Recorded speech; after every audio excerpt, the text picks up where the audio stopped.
नमस्कार। दूरदर्शन मुजफ्फरपुर की प्रस्तुति सृजन में एक बार पुनः आप तमाम दर्शकों का हार्दिक अभिनंदन, स्वागत। आज सृजन के तहत हम विभिन्न भाषाओं के रचनाकारों के साथ स्टूडियो में उपस्थित हुए हैं। आज हम हिंदी, भोजपुरी और बजिका के रचनाकारों को सुनेंगे। इसलिए आज के इस शीर्षक का नाम हमने रखा है हिंदी, भोजपुरी, बजिका संगम। किसी शायर ने कहा है कि तारीकियों में और चमकती है दिल की धूप, तारीकियों में और चमकती है दिल की धूप, सूरज तमाम रात यहाँ डूबता नहीं। इस आशावादी दृष्टिकोण के साथ हम भाषा संस्कृति की बहुलता के साथ भाषाई एकता के भी पक्षधर हैं और हमारा राष्ट्र इसी के लिए जाना जाता है। हमारी कोशिश होती है कि हम तमाम भाषाओं को आपके बीच प्रस्तुत करें, तमाम भाषाओं के रचनाकारों के साथ हम आपके बीच आएँ। इसी क्रम में आज हिंदी, भोजपुरी और बजिका के रचनाकारों के साथ हम आपके बीच उपस्थित हुए हैं। हमारे ठीक बाईं ओर डॉक्टर कामरान गनी सबा साहब हैं, जो हिंदी के बहुत ही अच्छे रचनाकार हैं, युवा हैं, परंतु हम न बोलेंगे, हमारी बात बोलेगी। आप इन्हें सुनेंगे तो आपको एहसास होगा कि हम किस तरह के रचनाकार को सुन रहे हैं। इनके बाद ठीक बाईं ओर हमारे बीच भोजपुरी के युवा रचनाकार जनाब गुलरेज शहजाद साहब हमारे बीच आए हुए हैं। हम इनका भी अपने स्टूडियो में हार्दिक अभिनंदन करते हैं, हार्दिक स्वागत करते हैं। और बजिका के युवा कवि अश्विनी कुमार आलोक जी का हम आज अपने स्टूडियो में अभिनंदन करते हैं और स्वागत करते हैं। बहुत बहुत धन्यवाद। हम जानते हैं कि किसी भी भाषा की समृद्धि में अगर वहाँ के लोक भाषा की चाशनी अगर आ जाती है तो भाषा का सौंदर्य बढ़ जाता है, भाषा मुखर हो जाती है और वह आम जन की भाषा में तब्दील हो जाती है। आइए कुछ इन्हीं चीज़ों को अपने ध्यान में रखते हुए आज हम रचना का आनंद लें, रचना पाठ का आनंद लें। तो इस क्रम में सबसे पहले मैं हिंदी के युवा कवि डॉक्टर कामरान गनी सबा साहब से अनुरोध करूंगा कि आप अपनी रचना के साथ हमारे दर्शकों के बीच उपस्थित हों। डॉक्टर कामरान गनी सबा साहब। बहुत शुक्रिया पंकज करण जी, और हम आभार प्रकट करते हैं दूरदर्शन मुजफ्फरपुर का भी कि आपने पहली बार मुझे अवसर प्राप्त हुआ पंकज जी यहाँ आने का, और बड़ी अच्छी अनुभूति लग रही है आप लोगों के बीच बैठकर। एक कविता है हम एक रहेंगे। जी जी, स्वागत। गीत है, स्वागत। तो चंद उसके अशार। जी जी, स्वागत। कि सच्चाई की राहों पे सदा साथ चलेंगे, हम एक थे, हम एक हैं, हम एक रहेंगे। सच्चाई की राहों पे सदा साथ चलेंगे, हम एक थे, हम एक हैं, हम एक रहेंगे।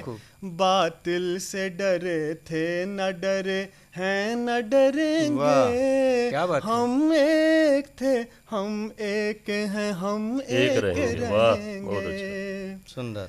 तो ये राम की धरती है, ये नानक का चमन है। क्या बात है। गौतम की जमी और ये चिश्ती का वतन है। क्या बात है। बहुत अच्छा। वाह। ये राम की धरती है, ये नानक का चमन है, गौतम की जमी और ये चिश्ती का वतन है। क्या बात, क्या बात। इस मुल्क में बस अमन मोहब्बत का चलन है। क्या बात। ये मेरा वतन, मेरा वतन, मेरा वतन है। बहुत हम इसकी मोहब्बत के निगहबान बनेंगे।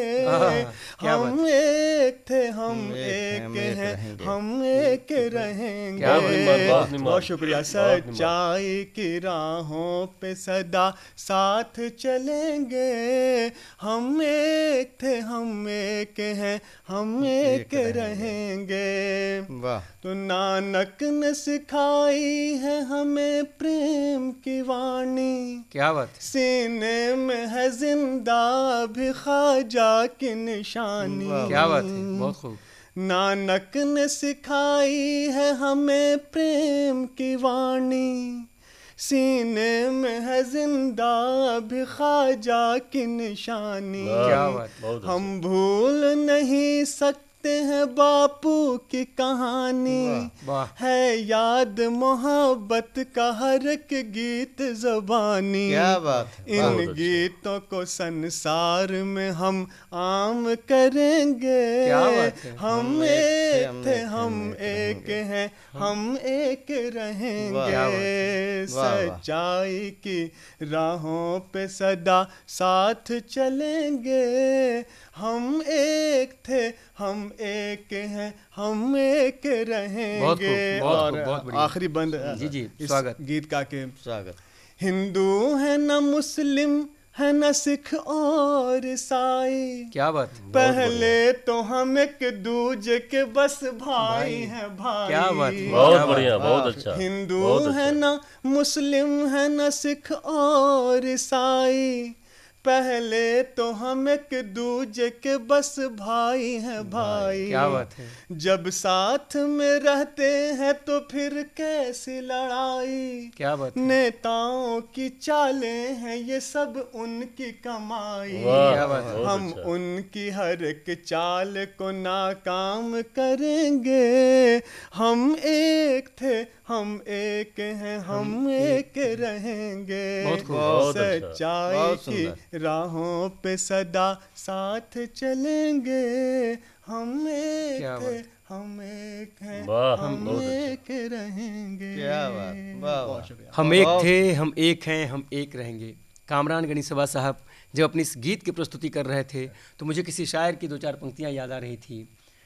कहा कि एक चेहरा नहीं इंसान पढ़े जाते हैं, एक चेहरा नहीं, एक इंसान चेहरा पढ़े नहीं जाते हैं। इंसान पढ़े जाते हैं, एक मजहब नहीं ईमान पढ़े ईमान जाते पढ़े हैं, जाते हैं। और अपना भारत ही ज़माने में है वो देश जहाँ एक जगह गीता और कुरान पढ़े जाते क्या हैं। बात, क्या क्या बात, तो ये जो वाह।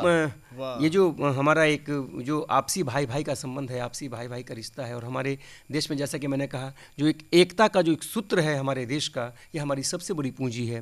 और इसी पूंजी को केंद्र में रखते हुए अपनी रचना के साथ है डॉक्टर कामरान गणी सभा साहब, आपका बहुत बहुत शुक्रिया, बहुत बहुत आपका आभार। और अब मैं आपको ले चलता हूँ भोजपुरी की दुनिया में। कहते हैं कि हर माटी की अपनी खुशबू, अपना चोला, अपना वेश। हर माटी की अपनी खुशबू, अपना चोला, अपना वेश। लाख तलाशों नहीं मिले वो जिसमें महके अपना देश। अपनी माटी की महक, अपनी माटी की खुशबू को अपनी भाषा में पिरोकर भोजपुरी के गीत और गज़लों को लेकर हमारे बीच आए हैं जनाब गुलरेज साजाद साहब। तो मैं इनसे दरख्वास्त करूंगा, हमारी गुजारिश है कि आप अपनी रचना के साथ हमारे दर्शकों को धन्यवाद। सबसे पहले तो मैं दूरदर्शन केंद्र का आभार प्रकट करता हूं कि पहली बार इस कार्यक्रम में शामिल होने का अवसर प्राप्त हुआ, और ये अच्छा ये लग रहा है कि ये भाषाओं का संगम जो है, जी जी। कहते हैं कि सोच की भाषा यूनिवर्सल होती है। क्या बात कोई हिंदी, उर्दू, भोजपुरी या बज्जिका में नहीं सोचता, जी, वो जी। यूनिवर्सल है। जी जी। हम शब्दों का परिधान उसको पहनाते सही हैं। बात। तो हमरा के आमंत्रित कइल बा भोजपुरी जी, जी। रचना खातिर। जी तो भोजपुरी रचना के साथे हम रउआ लोग के सोजा बानी जी। कि दूगो शेर देखल जाओ कि देखी कतना भार हो गईल, देखी कितना भार हो देखी गई। कतना भार हो गईल, हम्म। जिंदगी उलार हो गईल। आहा, क्या क्या बात बात है। वाह। देखी कतना भार हो गईल, जिंदगी उलार हो जिंदगी गईल। उलार हो गईल। आ तिरछा तिरछी आंख जे मिलल, हम्म। सोझा सोझी प्यार हो गईल। आहा, क्या क्या बात बात है, है, गुलेज क्या बात। तिरछा वाह, तिरछी वाह, आंख जे वाह, मिलल, वाह, वाह। सोझा सोझा सोझी सोझी प्यार प्यार हो हो गईल। दो तीन गो अलग शेर और देखें कि जी जी। जो लोक भाषा के जो सुंदरता होला जी जी। कि कहे के ढंग कि राग तुराइल बान्हत में, हम्म। राग तुराइल बान्हत में, आ ढोलक फूटल बाजत में। आह, वाह। क्या राग तुराइल बान्हत में, ढोलक फूटल बाजत में, आ जीभ के चलते दांत गईल, माल मलाई चाभत में। अरे क्या वाह, बात वाह, है, वाह। क्या जीभ के बात। चलते दांत गईल, माल माल मलाई मलाई चाभत में। चाभत में। ये आधुनिक गजल क्या हो सकेला ओकर प्रयोग देखल जाओ जी। कि नाप लियाई लम्हर दूरी, दूरी नहीं खे। आह, क्या बात। नाप लियाई लम्हर दूरी, दूरी नहीं खे। आ सपना देखे खातिर नींद जरूरी नहीं खे। आह, आहा, क्या बहुत बढ़िया। बात है। नाप लियाई लम्हर दूरी, दूरी नहीं खे। सपना देखे खातिर नींद जरूरी नहीं खे। अब बैच लगौले बानी दिल पाकिट पर तोहरे, हम्म। बैच लगौले बानी दिल पाकिट पर तोहरे, बाकी प्रेम कईल कौनो मजबूरी नहीं खे। आह, क्या दिल बात। पाकिट पर क्या तोहरे। बात, क्या बात। बाकी बहुत प्रेम बढ़िया, कईल बहुत कौनो बढ़िया, मजबूरी बहुत नहीं खे।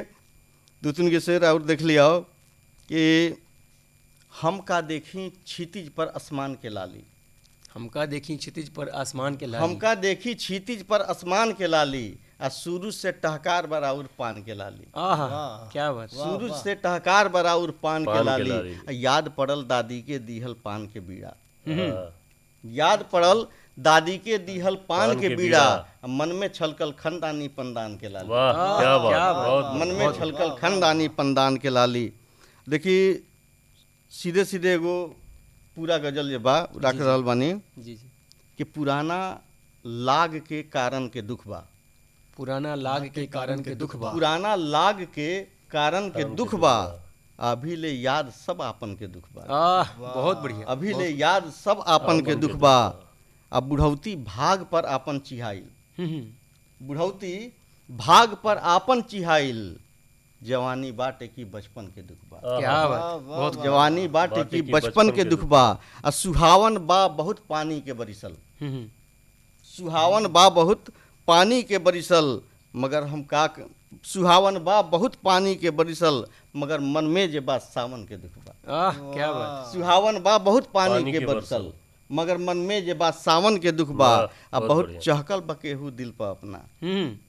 बहुत चहकल बा केहू दिल पर अपना, मगर हम का कहीं धड़कन के दुख बा। क्या बात, बहुत चहकल बा केहू दिल पर अपना, मगर हम का कहीं धड़कन के दुख बा। अब बिछुड़ के तोहरा से लागेला हमरा, बिछुड़ के तोहरा से लागेला हमरा, जियल जैसे केहू निर्धन के दुख बा। क्या बात। बिछुड़ के तोहरा से लागेला हमरा, जियल जैसे केहू निर्धन के दुख बा। बसब संबंध नागिन बन के लिपटल, बसब संबंध नागिन बन के लिपटल, ई जिंदगी बाट की चंदन के दुख बा। क्या बात। बसब संबंध नागिन बन के लिपटल, ई जिंदगी बाट की चंदन के दुख बा। रहे संबंध गांठल मुक्ति खातिर, रहे संबंध गांठल मुक्ति खातिर, रहे संबंध गांठल मुक्ति खातिर, मगर नाता में अब बंधन के दुख बा। क्या बात, बहुत। मगर नाता में अब बंधन के दुख बा। अंतिम शेर बा कि पलायन के जे दुख बा गांव में त, पलायन के जे दुख बा गांव में त, धधाइल शहर में आंगन के दुख बा। धधाइल शहर में आंगन के दुख बा। बहुत बहुत धन्यवाद। बहुत खूब। तो ये थे जनाब गुलरेज शहजाद साहब, भोजपुरी की एकदम ठेठ भोजपुरी की मिट्टी पानी से सनी हुई गज़ल, ठेठ भोजपुरी के शब्द, जिस शब्दों की परंपरा हमसे छूटती चली जा रही है, उन तमाम शब्दों को इन्होंने अपना साधन बनाया और उन शब्दों से अंगीकार की हुई गज़ल को भी हमारे बीच प्रस्तुत किया। आप जब गज़ल प्रस्तुत कर रहे थे गुलरेज भाई साहब, तो मुझे किसी शायर की 2-3 पंक्तियाँ याद आ रही थीं। वो ये कि खुशबुएँ दूर से एहसास करा देती हैं। यही भाषा की खुशबू है, यही मिट्टी की खुशबू है, यही हमारी कविताई है, यही हमारी गज़ल गोई है कि खुशबुएँ दूर से एहसास करा देती हैं, हर किसी फूल को छूकर नहीं देखा जाता। यह जो हिंदी, यह जो भोजपुरी, यह जो बज्जिका के फूल हैं, भाषाई फूल हैं, हम इसे छू नहीं सकें, हम इनकी खुशबुओं से इन भाषाओं की लज्जत का एहसास करें, यही हमारी भाषाई एकता है, यही हमारी भाषा का सौंदर्य है।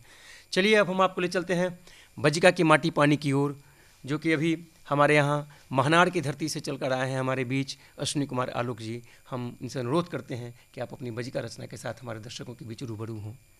बहुत बहुत धन्यवाद। एगो गीत है। जी जी, स्वागत। कन्ने से तीर चालल कोन डार बान भेल, सभ्य हवा के फेर, दर्दे में चान भी। बहुत सुंदर, बहुत बढ़िया, क्या बात है। कन्ने से तीर चालल कोन डार बान भेल, सभ्य हवा के फेर, दर्दे में चान भी। बहुत खूब। चुप्पी जे पसरलता मन भेल आधा, बहुत बढ़िया, बहुत बढ़िया। मन भेल आधा। चुप्पी जे पसरलता मन भेल आधा, कौन बात लागल जे रूस गेल रात। बहुत सुंदर भी, बहुत बढ़िया। पायल न छन कलना बंशी परान भेल, वाह सभ्य हवा के फेर, दर्दे में चान भी। बहुत सुंदर, बहुत बढ़िया। कन्ने से तीर चलल, कौन डार बान भेल, सभ्य हवा के फेर, दर्दे में चान भी। बहुत सुंदर, बहुत बढ़िया। रेंगुनी के दोना, झुरमुट में डेरा में, वाह रेंगुनी के दोना, झुरमुट में डेरा में, बिहने से साँझ भेल, रौदा के फेर। क्या बात है। वाह वाह सुंदर भी, सुंदर भी, वाह। फेनु तराजा से बड़का दीवान भेल, सभ्य हवा के फेर, दर्दे में चान भेल। वाह 100 साल के धूरा, पियरायल अखुआ पर, 100 साल के धूरा, पियरायल अखुआ पर, चरवाहा के कन्हा, ढोए डर छिट्टा भर, एक के गोबर दाके, सौंसे बथान भेल। क्या बात है, बहुत खूब। सभ्य हवा के फेर, दर्दे में चान भेल। वाह कन्ने से तीर चलल, कौन डार बान भेल, सभ्य हवा के फेर, दर्दे में चान भेल। बहुत बढ़िया। सुंदर सुंदर। ये बज्जिका की प्रस्तुति, ठेठ बज्जिका। अभी मैंने देखा अश्विनी सर जब अपनी रचना का पाठ कर रहे थे, तो बज्जिका के जो ठेठ शब्द हमारे गांव में हैं, रौदा नहीं, इन्होंने कहा कि पियरायल, बड़दा, बथान। अब ये सारे शब्द मिलकर जो बज्जिका का सौंदर्य बोध को बढ़ाती हैं, इन तमाम शब्दों से सजी हुई अपनी रचना का पाठ किया था अभी अश्विनी कुमार आलोक सर ने। सर आपका बहुत बहुत आभार, बहुत बहुत धन्यवाद। बज्जिका या भोजपुरी या हिंदी, मैंने जैसा कि पहले भी कहा था, किसी भी भाषाओं को, किसी भी बोलियों को हम सीमाओं में बांध कर नहीं रख सकते। यह तो हमारे मन का उद्गार होता है, मन की अभिव्यक्ति होती है, अभिव्यक्ति का माध्यम होता है, लेकिन मूल तत्व सबों का एक ही होता है। हम जिस किसी भी भाषा में बात करें, हम मनुष्यता की बात करें, हम प्रेम की बात करें, हम एकता की बात करें, हम सौंदर्य की बात करें, हम प्रकृति की बात करें। आइए एक बार पुनः मैं डॉक्टर कामरान गनी सभा साहब से अनुरोध करूंगा कि आप अपनी एक और रचना के साथ हमारे दर्शकों के बीच प्रस्तुत हों। डॉक्टर कामरान साहब। बहुत शुक्रिया पंकज जी। एक गज़ल के कुछ अशार याद आ रहे हैं और ज़रूर वो दूरदर्शन के दर्शकों को पसंद आएगी ये गज़ल। बिल्कुल स्वागत। मतलब ये वर्ष क्या है गुलेज भाई कि एक नज़र तुम मेरी जानिब देखो ना, क्या बात है, तुम मेरी जान, एक नज़र तुम मेरी जानिब देखो ना, यूं ही मत चुपचाप रहो, कुछ बोलो ना। क्या बात। वाह वाह। एक नज़र तुम मेरी जानिब देखो ना, यूं ही मत चुपचाप रहो, कुछ बोलो ना। सीने में रखोगे दम घुट जाएगा, दम घुट जाएगा। सीने में रखोगे दम घुट जाएगा। राज तुम अपने दिल के मुझ पर खोलो ना। क्या बात है। सीने में रखोगे दम घुट जाएगा, राज तुम अपने दिल के मुझ पर खोलो ना। और मैंने तुमको चाहा, तुमको पूजा है। क्या बात है। मैंने तुमको चाहा, तुमको पूजा है, तुमको पूजा है। तुम भी मेरे बारे में कुछ सोचो ना। क्या बात, क्या बात। मैंने तुमको चाहा, बहुत शुक्रिया पंकज भाई, कि मैंने तुमको चाहा, तुमको पूजा है, तुम भी मेरे बारे में कुछ सोचो ना। और फोन रखो और मेरी दस्तक भी सुन लो। क्या बात है। फोन रखो, शुक्रिया, फोन रखो, फोन रखो और मेरी दस्तक भी सुन लो। दरवाजे पे खड़ा हुआ हूँ, खोलो ना। क्या बात। फोन रखो और मेरी दस्तक भी सुन लो। दरवाजे पर खड़ा हुआ हूँ, खोलो ना। और आईने में किसको देखते रहते हो।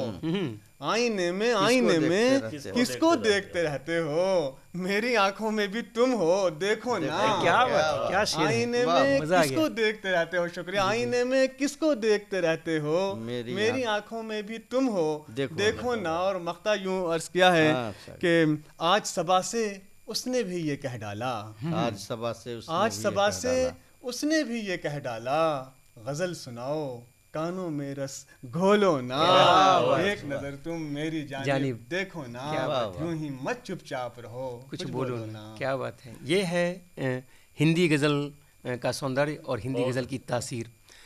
युवा मन को प्रेरित करने वाली गज़ल, जहाँ मोहब्बत का एक एक तार, एक एक शेर, एक एक पंक्ति से जुड़ा हुआ हो। सबा साहब जो आप पढ़ रहे थे अपनी गज़ल को, तो मुझे किसी और एक नए युवा किसी रचनाकार की एक दो पंक्तियाँ याद आ रही थीं कि दिल कभी सूरत हालात से बाहर न गया, दिल कभी सूरत हालात से बाहर न गया, और मैं मोहब्बत में भी औकात से बाहर न गया। तो ये जो मोहब्बत का जो एक सौंदर्य है, हम यहाँ भी बहुत ही मनुहार के साथ प्रेम प्रदर्शित करते हैं, और इसकी पूरी शिद्दत के साथ इसको आपने अपनी गज़ल के साथ प्रस्तुत किया। कामरान गनी सबा साहब, आपका बहुत बहुत आभार, बहुत बहुत धन्यवाद। और एक बार पुनः गुलेज शहजाद साहब से अनुरोध करूंगा कि एक और रचना के साथ हमारे दर्शकों के बीच आप उपस्थित हो। तो आपने अभी गज़ल भी सुनी, गीत भी सुना, मैं एक छोटी सी कविता सुनाता हूँ। जी बिल्कुल। और ये मौसम जो है बारिश का, जी बिल्कुल, तो इसको बारिश के मौसम को भोजपुरी कविता में कैसे उसको मैंने रखा है कि बदरा के बदरी पिठियौलस, बदरा के बदरी पिठियौलस, श्याम रंग में मौसम गावे, आसमान के खोखी उखड़ल लागल बरसे झमझम पानी। अरे क्या बात है, क्या बात है, क्या चित्र है। बदरा के बदरी पिठियौलस, श्याम रंग में मौसम गावे, आसमान के खोखी उखड़ल लागल बरसे झमझम पानी, लागे जैसे छमछम करत गोरिया आईली, लागल जैसे छमछम करत गोरिया आईली, आ जंगला धैले देखा तानी आई हो दादा, आहा जंगला धैले देखा तानी आई हो दादा, आहा पड़ल जे छिटका पानी पर मुंह पर लागल अमृत पड़ल, पपनी सटियाइल, सिहक गईल दहिया भितरी गुदगुद्दी उपटल। क्या बात, सिहक गईल दहिया भितरी गुदगुद्दी उपटल, अब बरस रहल बा बरखा खाली बहरे नाही, हमरो भीतर बूंद बूंद के झांझर बाजे। क्या बात है। बरस रहल बा बरखा खाली बहरे नाही, हमरो भीतर बूंद बूंद के झांझर बाजे, एह लय में आ ताल में हमरो मन के माटी भीज गईल बा, अब भीतर बाहर सगरे गीले गील भइल बा। क्या बात है, क्या बात है। भीतर बाहर सगरे गीले गील भइल बा। बारिश का ये सौंदर्य और भोजपुरी की इतनी अच्छी रचना गुलेज शहजाद साहब हमारे बीच थे। आपका बहुत बहुत आभार, बहुत बहुत धन्यवाद। और एक बार पुनः अपनी रचना के साथ में अश्विनी कुमार आलोक सर से अनुरोध करूँगा कि आप मेरे दर्शकों के बीच उपस्थित हों। एक और गीत है, छोट सुन के। जी स्वागत। बाम भेल दिन हर बाहा के, बैल थकैया एक चास में। क्या बात। बाम भेल दिन हर बाहा के, बैल थकैया एक चास। सुंदर प्रयोग, बहुत बढ़िया प्रयोग। कह भी सुनई बैलगाड़ी के, पालो संभरे कौन रास में। बहुत बढ़िया। वाह। दुनिया भर के कैल करिश्मा, एक सिरार के माटी धूरा, पानी पी पी का जिंदगी के, और उड़ैया मन के घूरा, बाया के आग बढ़ल है गत्तर गत्तर में, गरास में। बहुत बढ़िया, क्या बात है। भी सुनई बैलगाड़ी के, पालो संभरे कौन रास में। क्या बात है, बहुत खूब। वाह।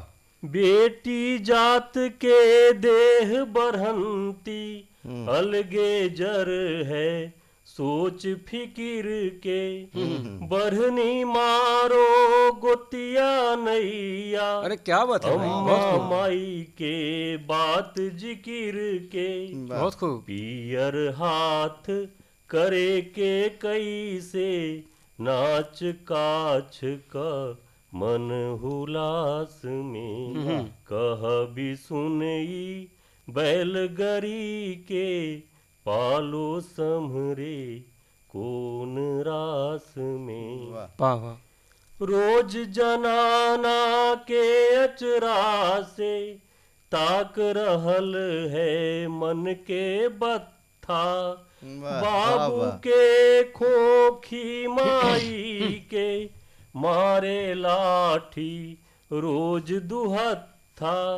नून जुरे न रोटी छुच्छे ई आषाढ़ के देव मास। क्या बात है। तो ये थी बज्जिका की मिट्टी, बज्जिका की खुशबू। देखा कि बज्जिका और भोजपुरी में किस तरीके से एकदम ठेठ बज्जिका और भोजपुरी के शब्दों का प्रयोग कर इन लोगों ने अपनी रचना का पाठ किया। तो मुझे लगता है कि जैसा कि मैंने कहा कि किसी भी भाषा का सौंदर्य वही है जब उस भाषा में हम प्रेम की बात करें, प्रकृति की बात करें, सौंदर्य की बात करें, मानवता को बचाने की बात करें, मनुष्यता को बचाने की बात करें, संवेदना को बचाने की बात करें। अगर हम यहाँ सार्थक हैं तो हमारा साहित्य का सृजन भी सार्थक है। आज हमारे स्टूडियो में कामरान गणी सभा साहब आए, गुले शहजाद साहब आए और अश्विनी कुमार आलोक जी आए। हम इन तीनों के प्रति अपना आभार प्रकट करते हैं और आपसे इस बात से को कहते हुए इजाज़त लेते हैं कि इसी तरह से हम पुनः पुनः नए महफिल के साथ आपके बीच प्रस्तुत होंगे। तब तक के लिए हमें इजाज़त दें। नमस्कार, बहुत बहुत धन्यवाद।